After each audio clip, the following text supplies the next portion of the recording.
এগুলো হচ্ছে প্রেমনা কাটিং থেকে তৈরি করা। দেখুন কত সুন্দর কাটিং গুলোর গ্রোথ। আর প্রেমনা দিয়ে যে এত সুন্দর কাটিং তৈরি করা যায় আপনারা হয়তো না করলে কখনোই বুঝতে পারবেন না। আজকে আমি এগুলোকে ট্রান্সফার করব আলাদা আলাদা কিছু পটে। চলুন আমি কিভাবে আজ থেকে প্রায় 1 মাস আগে বড় ভাইয়ের কাছ থেকে নিয়ে আসা অনেকগুলো কাটিং দুই জায়গায় আছে, সো এইগুলোকে শুধু কাটিং আমি বসাবো, পরবর্তীতে এগুলোই বসানো হবে। চলুন, হচ্ছে 1 টাইম গ্লাস, একটু বড়ই গ্লাসটা দেখুন, এইগুলোতে আমি প্রেমনা কাটিং গুলো লাগাবো। তো প্রথমত সেটি আমি কিন্তু ছিদ্র করে নিছি, এই যে 5টা নিচে তারপর উপরে 4টা, এইভাবে ছিদ্র করে নিয়ে তারপর আমি এখানে মাটি দিয়ে সুন্দর করে প্রেমনা কাটিং গুলো বসাবো। প্রথমত এটি একটি শক্ত চিঠা মাটির দলা পাকিয়ে নেব, এভাবে প্রায়।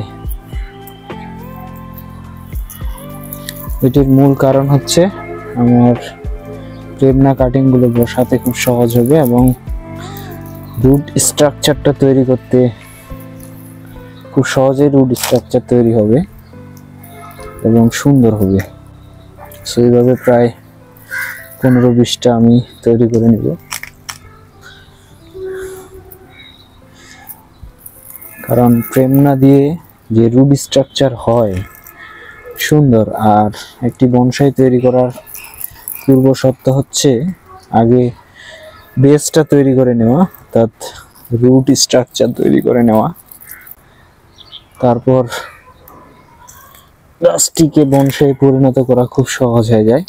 কারণ একটা বিল্ডিং এর ফাউন্ডেশন আগে তৈরি করা হয়, ঠিক তেমনি একটি বনসাই তৈরি করার সময় আমাদের রুট স্ট্রাকচারটা আগে বেশি তৈরি করে নিতে হবে।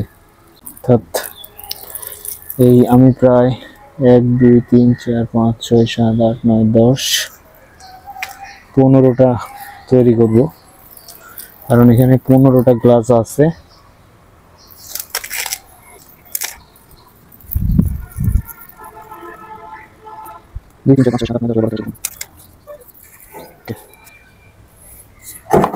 এটা এখন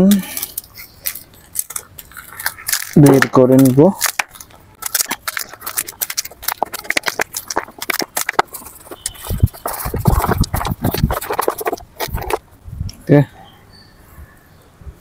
এই 1 2 3 4 5 6 7 8 9 10 11 12 13 14 15 এগুলো আছে কিন্তু মোটামুটি এগুলো নিয়ে নেবো, বাকিগুলো এই যে এগুলো লাগবে এই একটা মিস।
আমার কাটিংগুলো বসানো হয়ে গেছে। এখন এরপরে আমি হালকা করে উপরে মাটি দিব।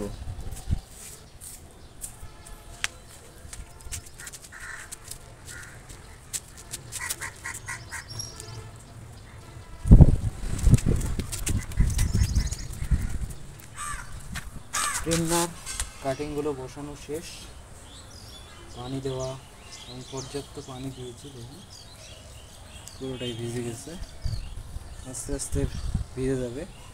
তো এইভাবে আমি পর্যায়ক্রমে প্রতিদিন প্রায় প্রয়োজন হলে পানি দেবো। এভাবে রেখে দিলেই পুরো গ্লাসটার মাটিটাই পানি দিয়ে ভিজে যাবে। সো ভিউয়ার্স, এই হচ্ছে কাটিং বসানোর টেকনিক। যদি ভালো লাগে তবে অবশ্যই লাইক, কমেন্টস এবং সাবস্ক্রাইব করে পাশে থাকবেন।